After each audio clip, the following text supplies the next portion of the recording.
It's, I mean, watching that game, I thought Phoenix, or sorry, I thought Pittsburgh had it. I didn't see anyone on the planet competing with them the way they played in the first half, but then it disappeared.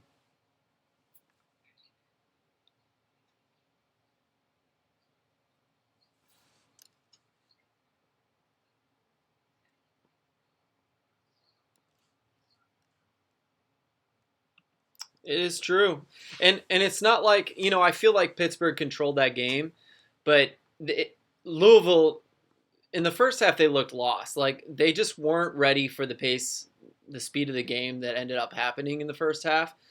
But little by little, they kind of were starting to figure it out. Like it was the veteran move where they were like, okay, we got to figure this out. Something's not right. We are going to have to adjust here, and they did.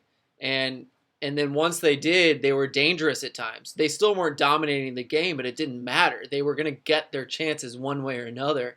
And I think that to me is just like one of the killer instinct things about Louisville is that they're gonna figure you out one way or another. It is that veteran presence that's not gonna give up. They're physically fit and they're just gonna figure you out and do it by the end. And that's what happened. I mean, Pittsburgh looked unbeatable to me. I'm just gonna say it one last time. They looked unbeatable that night and they got beat.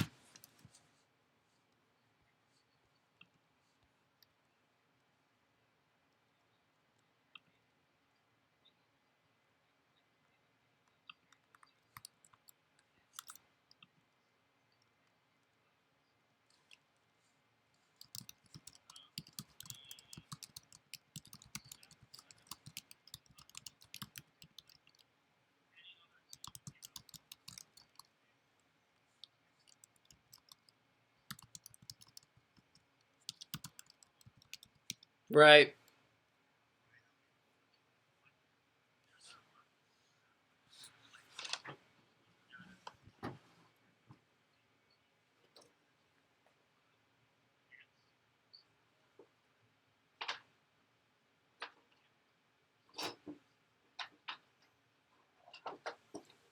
That was super strange.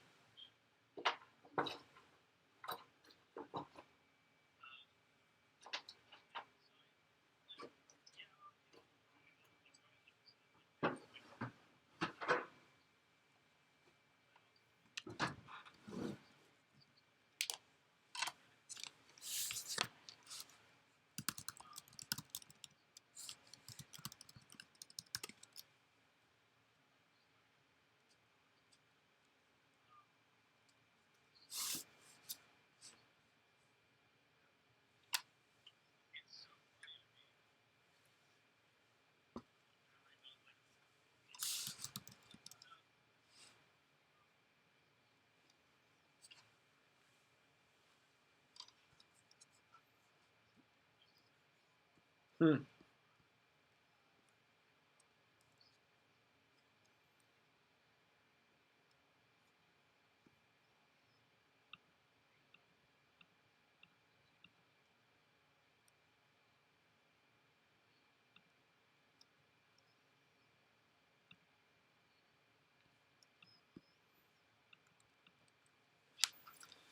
Yeah, I mean, the East has just been it's been really crazy where I don't know. Whereas the West, I like it was unexpected, but it was still understandable. Where I don't know. I guess that's kind of true for both. But I could see the Monarchs beating Phoenix. The other game was whatever. But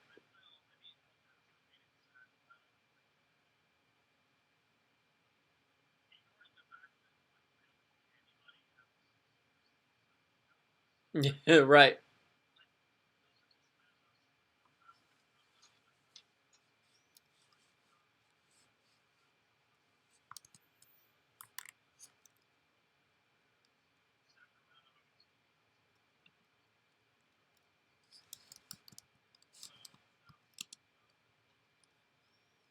Yeah.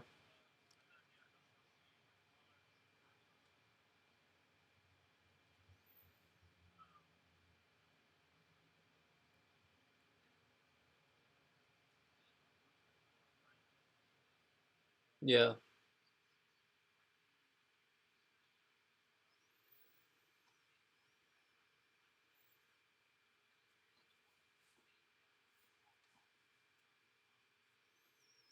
Yeah, I will say that I think the easiest bet in the playoffs, as far as before this week happened, I think the easiest bet would have been, well, maybe you're right. Actually, in hindsight, I was gonna say that Indy wasn't gonna win away. Like that seemed to me like the easiest bet of all of them.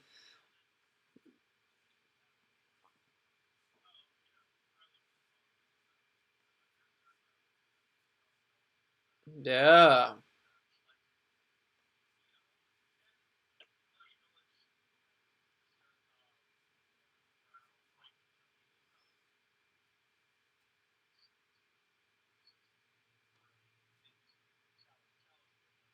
Mm.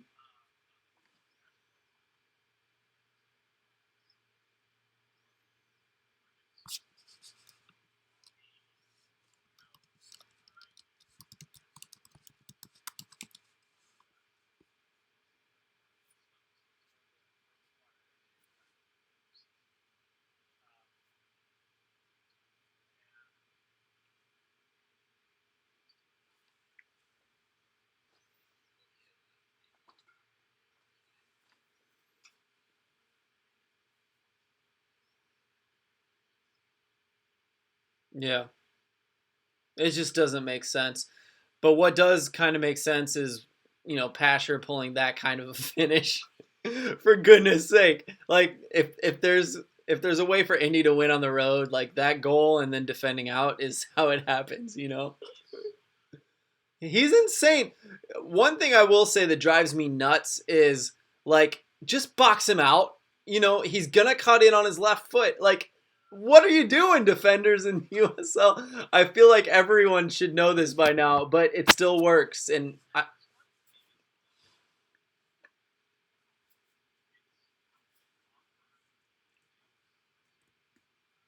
yeah,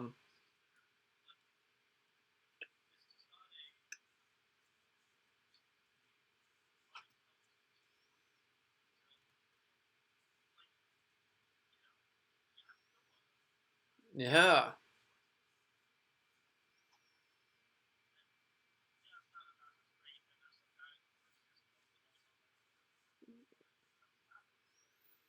Well, I think where I was gonna go with it is that like once it's easy for me to say, but you get in there and you're tired, and Tyler Pasher is not tired, and the dude just is like so athletic. Like the athleticism part really digs into the mental side and the physical side, and like there are things he can do just because he is a freak in a lot of ways.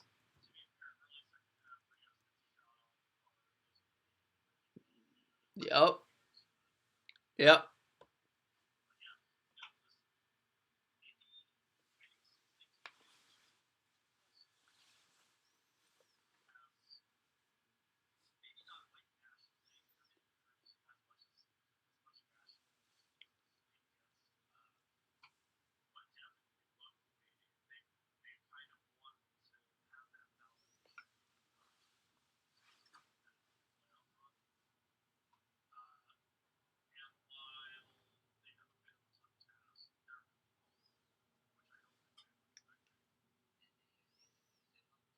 Hmm.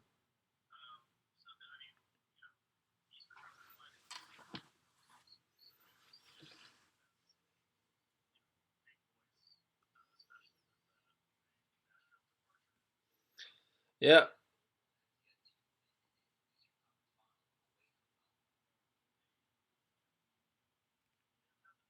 Well, I don't think they've won a playoff game away from home until this last week, though, either, right? Yeah. I think they've been at home every single victory. So, like, that was huge because we all expected that was the thing is that Louisville's such a crappy pitch and they're used to it and all those things.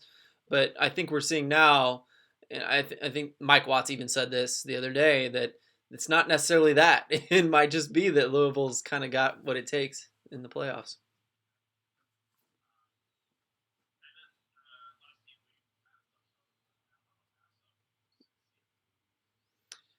I I love this. I love that. El Paso did it not the easy way. Like they're not playing practical. They're playing pretty, or they're trying to play pretty.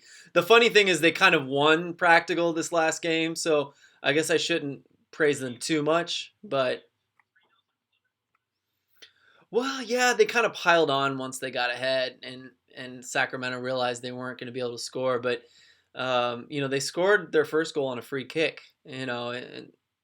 But they're known. The reason they got here is good defending, and at times they got to play pretty soccer, which is what I was about to try to admire. Um, but it's looking like they can get it done in the playoffs, however they need to.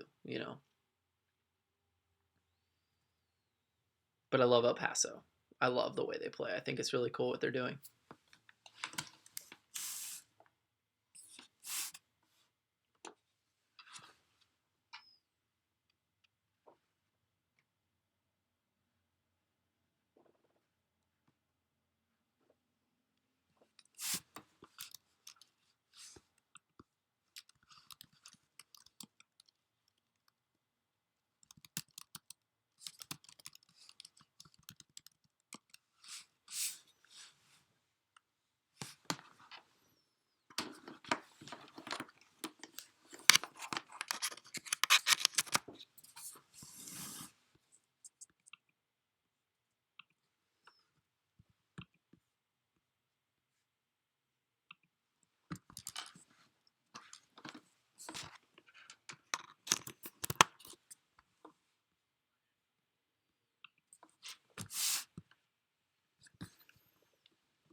Fit Sacramento Republic year one in MLS, and to avoid a Cincinnati-esque entrance into the league, that any decision that players are going to be playing for MLS contracts, coaching staff is going to be playing to get a job at the next level. Yeah. But I do think, like, if you're Sac Republic, and I think Nashville wanted it too, it's like you still want to have that momentum of your last season or two in USL, like, going well. Yeah, and then that's how you want to have the kind of same continuity of having the Yeah. same manager going into MLS from USL, even if it's not the long term goal. It's at least easy to have that same continuity and bridge to kind of build that gap from USL towards MLS. Can you Yeah. guys hear me? Am I back? I got you, Phil. Sorry, Yeah. sorry about that. No worries. Um, yeah, Yeah. I think there's something to that too. I like what you guys were going for there. I mean, It'll be interesting. Yeah. Harry posed this question earlier in the week on Twitter, talking about the multiple different sides who have no manager currently: Yeah. Oklahoma City, San Antonio, Hartford, Sacramento, among them in Ottawa, who will Not have a team tomorrow. later, who won't have a team for Tomorrow. a year, hopefully, but the worst may come. And Basically, it said that I think Sacramento is the best opening and that no manager in the league would want to touch Hartford with a 10.5-foot pole. Well, they also wouldn't get paid to do it, allegedly. So that helps. But what is the best job? I mean, Sacramento's got to be the answer, right? Yeah. Sacramento hiring for MLS. If not, I'd say San Antonio if Sacramento's hiring a placeholder. Yeah, San I still think Antonio's. Sacramento's just the best job in general, though. I don't know. San Antonio is interesting because they do have that academy that has a lot more potential than I think people realize. I just listened to the Total Soccer Show talk about USL academies being pointless. I mean, they literally said it, and I just wanted to scream at them and be like, "There's potential, like it's untapped at this point." And I understand why they feel that way, but it has potential. And I think if you listen to that podcast, if you listen to what Orange County is trying to do with their academy and with their USL team, like that's the model, and everyone needs to get on board because there's potential there. So. But I mean, that's all to serve LAFC. But I also think it's a I get that. for USL academies. Regardless, if they can keep doing what they're doing right now and trying to be successful, and people can say it's pointless, or if they do nothing, people will point at these USL teams and ask, like, why aren't you doing an academy? Why aren't you trying to build up from youth? Phil, I think the better counter to USL academies are pointless is name me the last Columbus Crew Academy kid that wasn't Will Trapp that came up through their first team, or like name me the Minnesota United Academy kid that's like just about to break there's a couple of MLS academies that are pointless. There's a lot, actually. So I'm glad you brought that up because I think someone more in the know than me mentioned that there are like 3 or 4 MLS academies that are trying. The Union, Red Bull are always there. Yes. Like the obvious ones, right? Dallas are always there. Yeah. Dallas, yeah, for sure. Houston, Dallas, and Red Bulls are the best, in my opinion. I think Galaxy and Monarchs are up there because they're able to pull like really talented Houston players. Now with Tab Ramos. I hope. Seattle. Let's hope, right? But they also talked about Toronto. No, not Toronto. No. Get out of here. Leave. Not that Toronto. Ryan, thank you for coming. We're naming teams that at least have given at least an effort, and Toronto didn't finish bottom of League One. I think there are teams who try, and they just don't have it down yet, or they're not willing to double down on it either. The teams we listed as being successful, like it's top to bottom, they're willing to take a chance. Well, and it's because they don't spend money,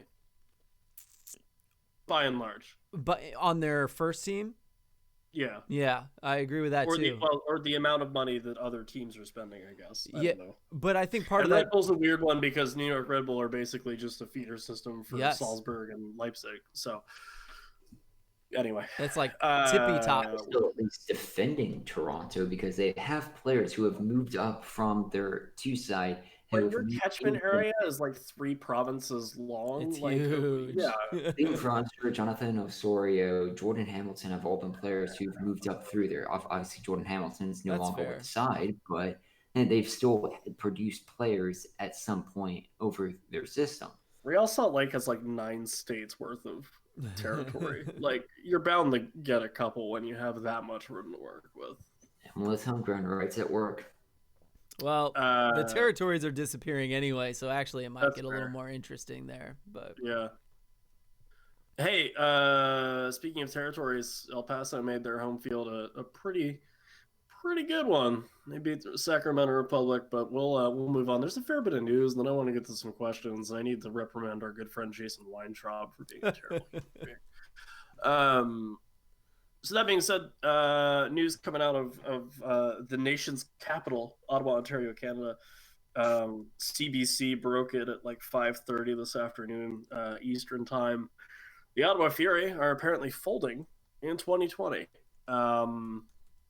If you'll recall, earlier this year, the Canadian Soccer Association didn't want to sanction them for USL. Sort of last minute turned around and said, "All right, you can play there." And now I imagine doesn't want them to do that again. which is fine. But the rumor going around is that there's really nothing in the books for them in the Canadian Premiership, at least this calendar year coming up. Will they come back? Yeah, maybe. Hope so. But this is always such a. I hate when this happens because I don't think Phil, Ryan, or I, or Pony, or like a lot of the people that we talk to are naive enough when someone says, "Oh, we'll come back in 2020 or 2021," that we're like, "Yeah, you will," and we just go, "All right, there's another team in the Elephant Graveyard." And I really hope that's not the case with the Fury. I really hope they end up in the Canadian Premiership. I think they're kind of at odds with the Federation as far as playing in USL, and I would much rather see them play Calgary and Winnipeg and Edmonton and Halifax and Hamilton than Birmingham and Tampa Bay again. But I just, I was more wondering who's going to pick up Carl Hayworth for next year than, what happens to Ottawa in 2021. And it's that big concern that once you go on hiatus, that it's so much tougher to return to playing. We've seen that with Rochester. We've seen that with Penn FC. That once you take the hiatus, it's that much more difficult to try and. Rochester's still supposed to come back in March, by the way. Yeah. Like, that's how much we've written them off, is that we're already just like, oh, November, nothing? All right, great. Oh, here's your bi-weekly check-in on when the last time they tweeted was. Someone Phil will go find it. It seems it's bad that they're trying, that it's come to this, but I do sincerely hope they come back. And I think Penn FC, or I think the CPL would be a great place for it. And September 14th was the last time Rochester tweeted. Nope, that's their pin message, October 27th. Oh. I think Ottawa has it in them to be successful enough to do that and to figure it out, because I think I saw someone, actually I think it was Dwayne Rollins, wrote something about how they spent $800,000 with NASL, about $250,000 with USL, and that they could figure out CPL. They got rid of the coach. Maybe he left because he could see what was going to happen next year. They just need, maybe they need new owners and a new model and just keep going. That's what I hope happens. Right now they're owned by OSEG or OSEG, Ontario Sports Entertainment Group. Why do I know this? I just read it earlier, but yeah. Who own the terribly named Ottawa Redblacks and the Ottawa 60 or the Oshawa 67s, one of the minor league teams up there. I don't know if I think they're a juniors team. Anyway, this is all. Yep. The OHL.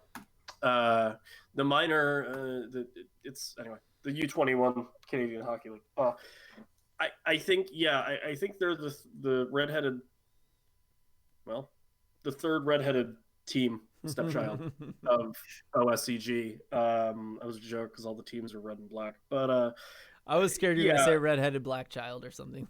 It's a little rough. Yeah. Very. Yeah, but I mean, I think in a perfect world in 2020 they would have been in the Canadian Premiership, but apparently no one wanted to talk or something, because clearly they haven't made any progress on that, or else we wouldn't be having this discussion.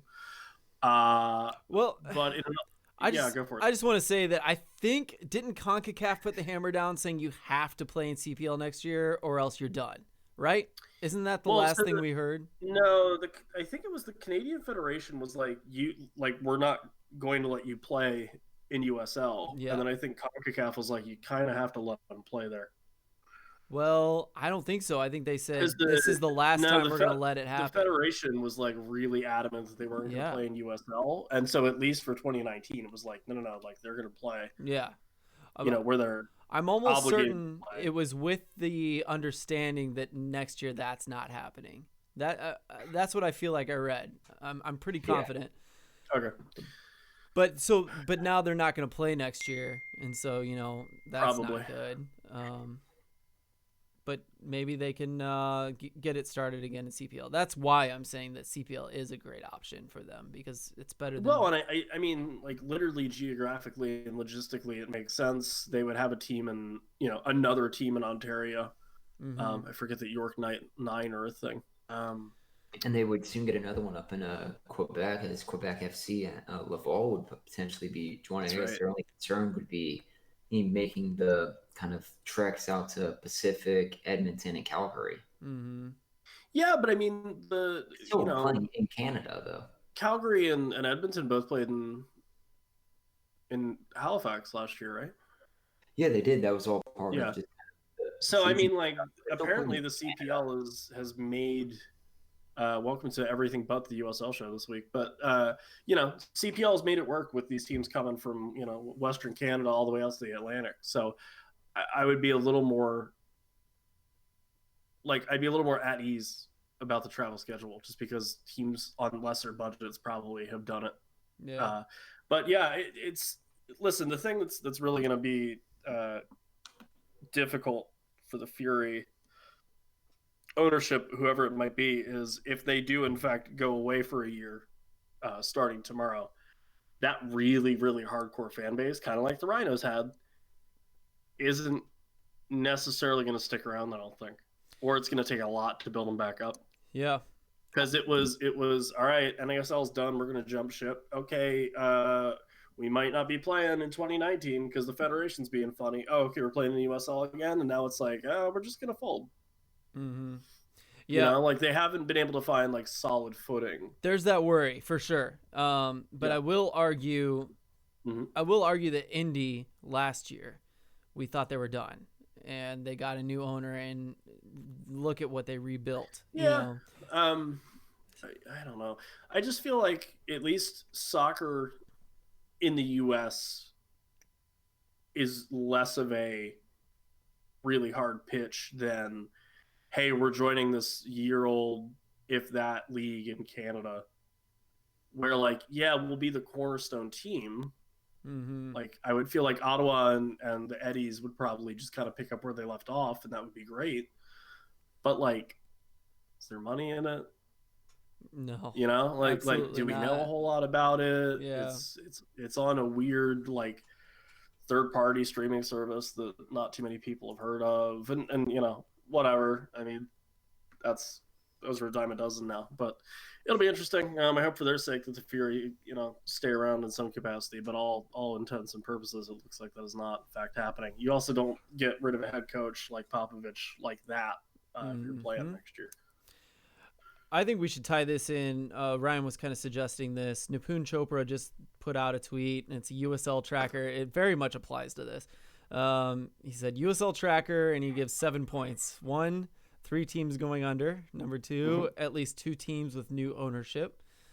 3, at least 1 team treating players like expendable commodities. We all know who that is.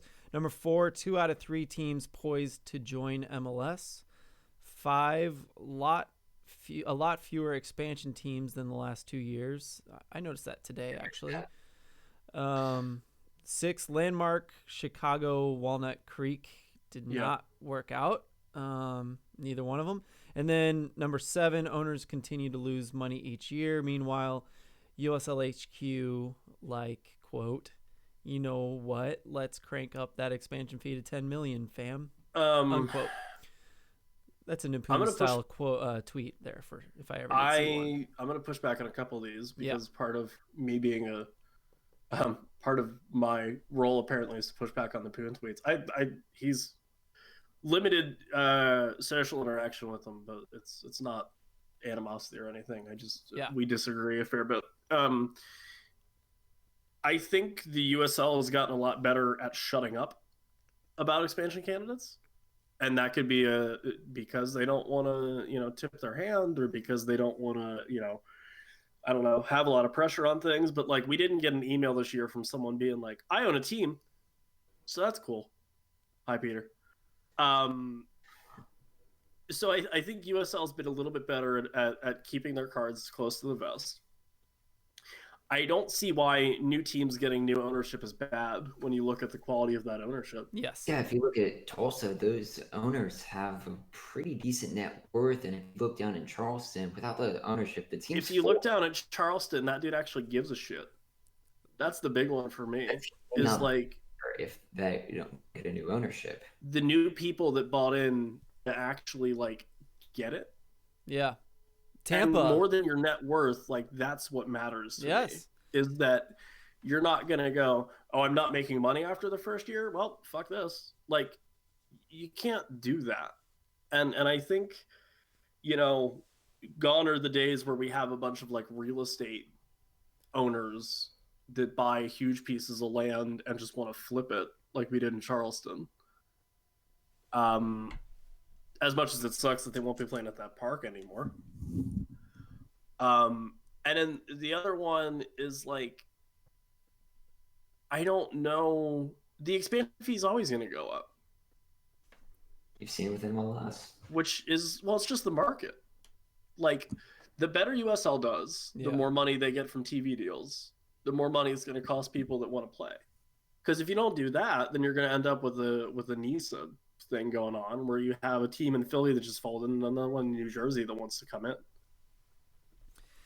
USL is getting more and more legitimate, and a lot they're of that becoming is, more of a business. Yeah, and a lot of that it's is kind of the dirty, like, people don't want to talk about that, but it's more of a business now. Right. And at some point, you kind of have to admit, with people talking about millions of dollars in it, we may all love this sport for the passion that it is, and we love watching soccer and playing it and being fans of it. But at some point, it's a business, and it has to make money. Yeah. And can't blame USO for trying to look out and trying to turn a profit. And you also can't blame, and like what I would, if you're Sacramento, or if you're Nashville, if you're Cincy, and you own those teams, like if you're Jeff Birding or whatever, and MLS comes along and says, we want to buy your business from you, you know, or we want you to join this very exclusive group of people. Well, yeah. Because you don't have to sell. You're already in. Like, you're going to make money regardless.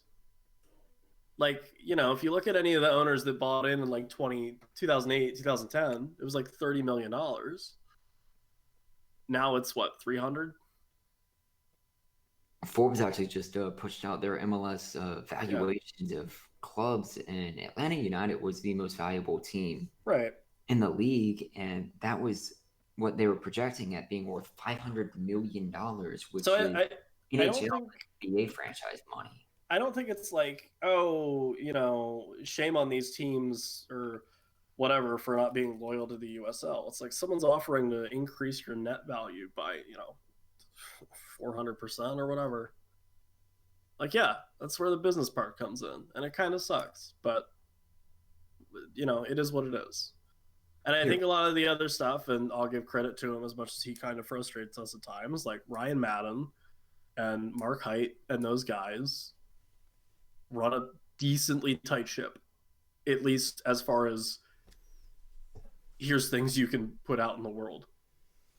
Yeah. Here's a big notable quote from this Forbes article that was published.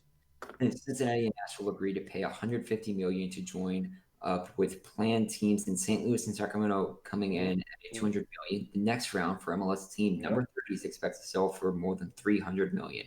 That's triple what NYCFC in Orlando paid less than 5 years ago, and it's a staggering 100% over the $40 million that Montreal Impact paid the league in 2012. Jay Sugarman paid $30 million in 2010, and he's worth $300 right now. Even at the lowest end, Colorado Rapids is considered the least valuable club in MLS, and that's still $190 million. Yep. That's where the money is. People don't realize it, but it's the long play. It is still risky, so we can't say these people are greedy for joining the league. You know, like, I mean, it's still a risk. Yeah. But that's the long play. These guys should make money if it keeps going this way. You know what I mean? So or at least there's opportunity for them yeah. to. So they're not it has saints. to- You know what I mean? Like these expansion fees are there for a reason. There's a valuation. There's money behind it. People outside the league are putting these And, values on there. It I all mean, makes sense. To be fair, you have to hire the right people.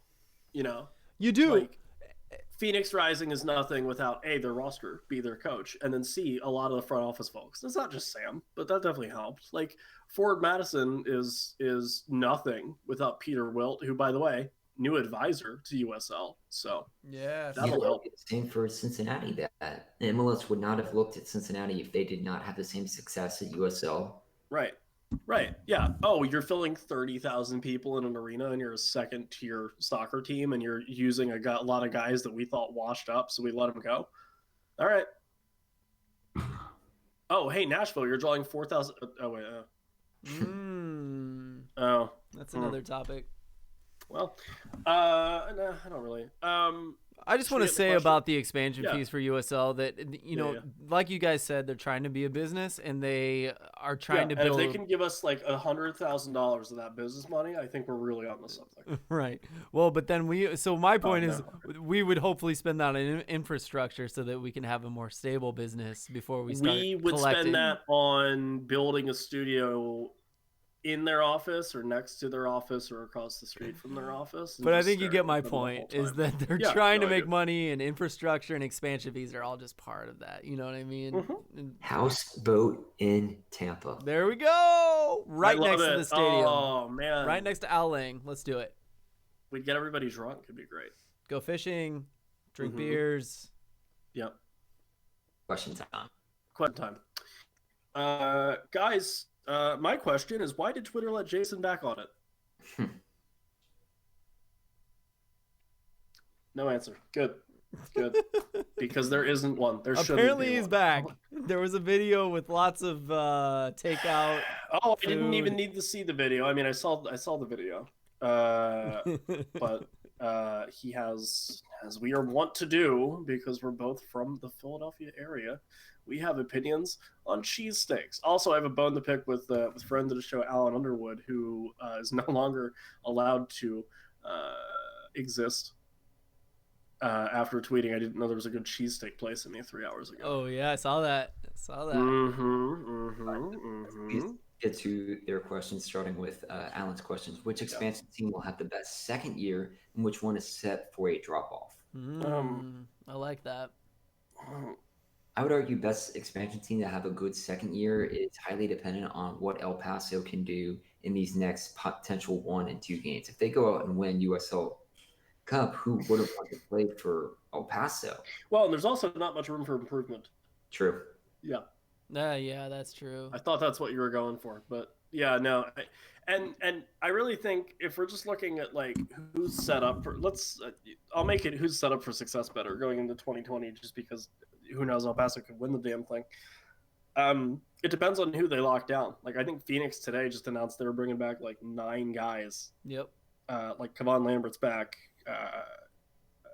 Adam Cochran, John's back. Whelan, yeah. Asante, John. Most of their heavy hitters Yeah. are back, which I'm not surprised by, to be fair, but I digress. If New Mexico announces that a lot of their like They Moar's back, Even Evan more. Sandoval's back, Even more and- players than Phoenix they're bringing back. I Right, think 10 or 12. right? So like if they just add a couple guys, like if they get Carl Hayworth, or if they get, I don't know, 1 or 2 of the Sacramento boys that are a little frustrated, maybe. Akinyode is available, everyone. Is available. Bradley Bourgeois is back on the market. That's right. If I had to pick a team that was expansion side this year that I think will improve, I would actually side with Loudoun United. I think that team Yeah. will. I If you don't look know. at their number of goals scored, they have 59 goals scored. Currently, that was either tied with or more than the number of goals scored by all of the top 4 teams in the They also Eastern just like Conference. looked better down the stretch. I feel like they have a decent chance at improving once they found once they basically found their wings. They were able to move on Hey, and that's the word. actually look a lot better down the stretch. I would pick Loudoun to be a decent team, and And we look at it this way, and they finished only 4 points off a playoff spot. Yeah. I'm going to disagree with that, but I think you have a good argument. So I'm not necessarily going there against you in that Symbolic way. in a soccer discussion. What is this? I'm going to go with New Mexico United because they are bringing a lot of them back, and all they have to do is like shore up the defense. I feel like they could pull that off. But if we want to go the other direction, like who's going to have a really bad year next year, like Hartford. Worst year, I think Hartford is the easy answer. I think Birmingham is the other one where I'm like, I think they overperformed this year by far, and if they're not able to get a JJ Williams back, 7-0 in a playoff game overperforming. I would say, was it -15 goal differential in making the playoffs? I'm just saying, if they don't get JJ Williams again next year, they're screwed. That's all I think, personally. I think Austin could be another kind of worrying sight.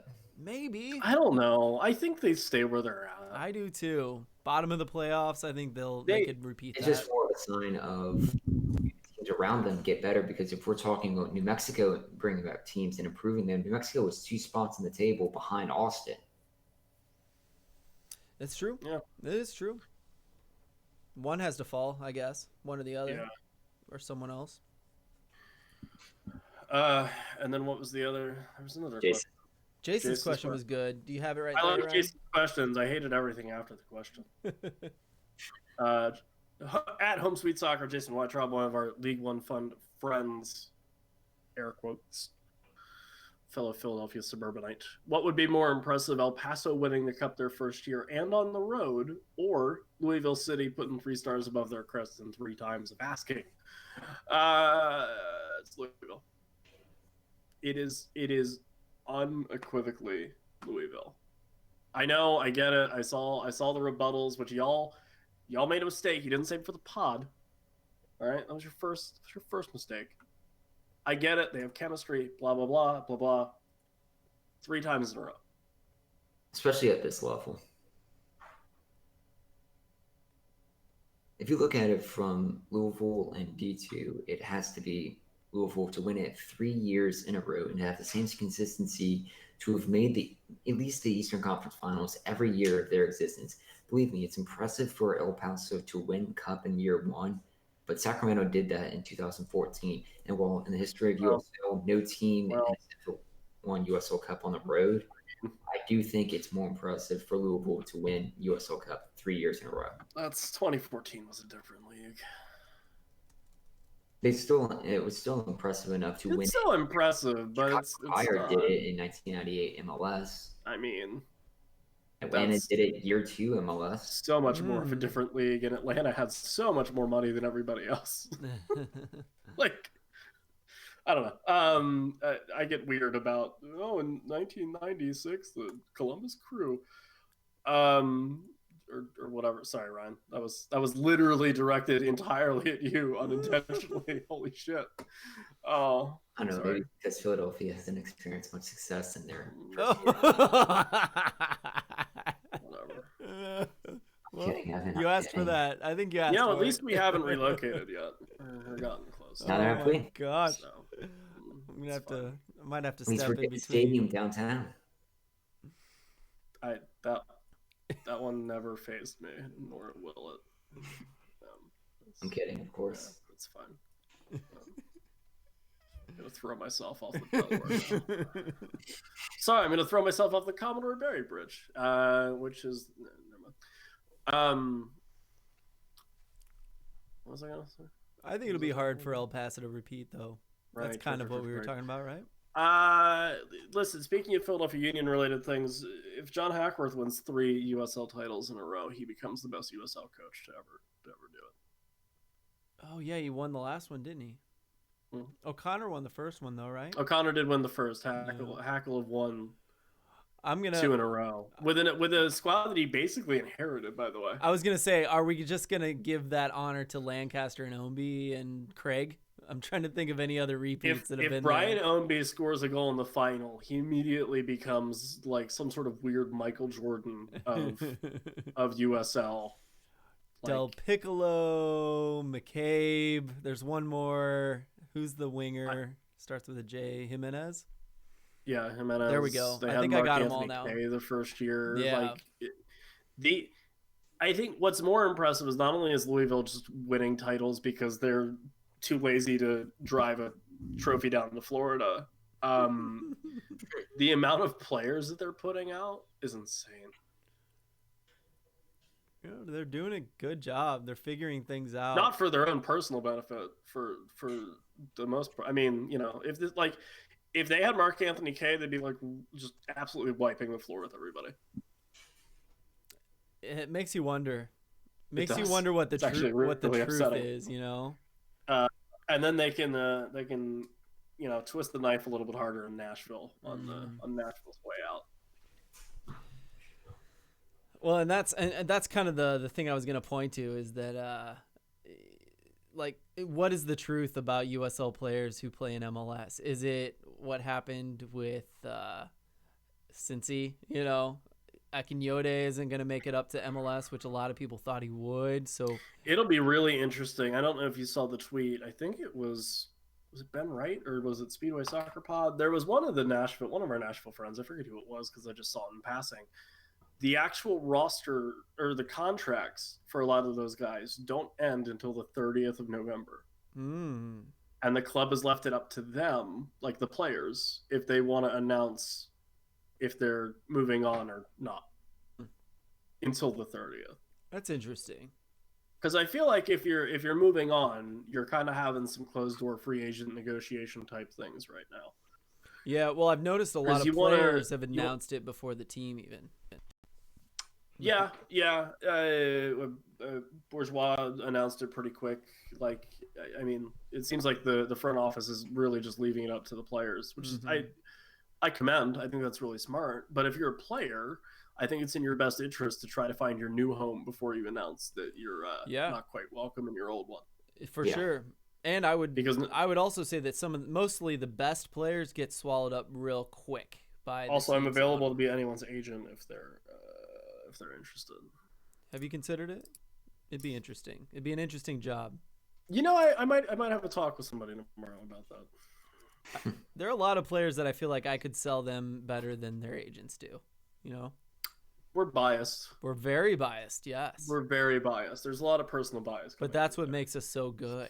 We believe our own hype. Yeah, Is that how Maverick Carter got big? He was just like, A, my name's Maverick Carter, which is insane. And then B, like, I'm just LeBron's agent.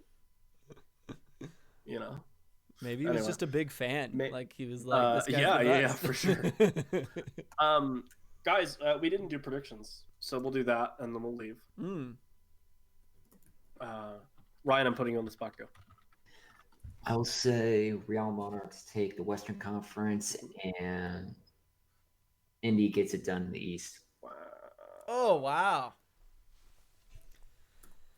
interesting. Ryan, if I may, you do remember that Brian Ownby plays for Louisville City, right? I'm also looking at that Indy is unbeaten at home this year, and Louisville has But yet. Brian Ownby in the playoffs plays for Louisville City. Louisville City has also yet until last week they had not won a road playoff game, and they've also yet to Thank win. you. And then they had 60% of the ball in Pittsburgh on their shit field that's slightly less shit this year. I gotta be contrarian to That's you fine. guys. They literally play on a slam ball court, and they beat Pittsburgh on their slam ball court. Evan, what do you think? Because I'm gonna decide mine based on what you say. I have Real Mormon Lake 2 winning the West over El Paso Locomotive. Sorry. And then, as much as I do prefer whiskey to bourbon, I think Louisville City advance. Yeah. Same. It's okay to just agree with me. Yeah. It's fine. No. I'm gonna say Louisville versus El Paso. Okay, that's cool. I think they could frustrate the hell out of Monarchs if they really. A little word of advice: do it. if Monarchs over the offseason can just make it so I don't think their swords look like tiny cocktail swords, that'd be great. on their on their. Yeah, on the crest. logo. Mhm. Like I just want to stick a cherry through one of them, see what happens. I'm with you there. I Or see if that. someone wants to make the line into a cherry, and then we could do. Yeah. Anyway. Yeah, Monarchs in Louisville City in the final. I don't think listen, we all know the best conference in the USL is the East. So if we can just keep that trophy, on this side of the Mississippi, that'd be great. That'd be great. And if someone wants to bring it to me, that'd be awesome too. I haven't touched it yet. I've seen it. I could have touched it. I should have. I haven't seen it. If it's actually, can we just get it at the National Coaches Convention? Oh yeah, maybe that could Because happen. I'll just be there. That's a good And then- opportunity for some free Twitterverse. Yeah. I'll lift it up. Yeah. I'll even tease it and then lift it. Like anyone will care. We can put your favorite Philly cheesesteak inside and eat it. I wouldn't want to do that to the trophy. We could put my favorite cheese inside of the trophy. And eat it. That would be a good one for a cheesemonger. And I can Mhm. bring Provel from St. Louis. It'd be like NHL, and every player and media member gets their vote. Yeah. Oh man, who would I have like drink made out with at that point? A lot of people, right? Yeah. Think about it. I don't know. When I was in the UK and went to the National Football Museum, I was able to hold the FA and. I thought that was in Ohio. Thank you. Yep. Anytime. Ryan, you should know that. You're from there. Anyway, thank you for listening. Oh man, thanks for listening to the completely off the rails episode of the USL show. This is what happens when we record too late. It was fun. guys. It was good. It happens. If you want to get in touch, feel free at the USL show on the Twitters. You can also send us a telegram. Pony Express is also available. You send a letter to Pony, and then he drives it to us. He drives that's a- drunk. It's a very underutilized method of letter transportation, but try it. It'll get there. Until next time, we only have one rule, and Ryan broke it earlier in negging my team, and Jason broke it on Twitter by negging my cheesesteak place. And that rule is just don't be a dick. You make my own MLS team. They deserve it. They still think Giassi's Argos is worth playing. All right, boys. Getting out of here. Oh, Capelli Sport. I got it. That's a reference. I already That's stopped a it a reference. while ago. Just gets later. I'm gonna have to piece this together, and my other computer has died and will not start up again. So I don't know what's going on. This one may not make it to the Twitter. No worries. We'll find a way through it. Yep. If I can figure it out, I will. I promise. I'm out though. Bye, everybody.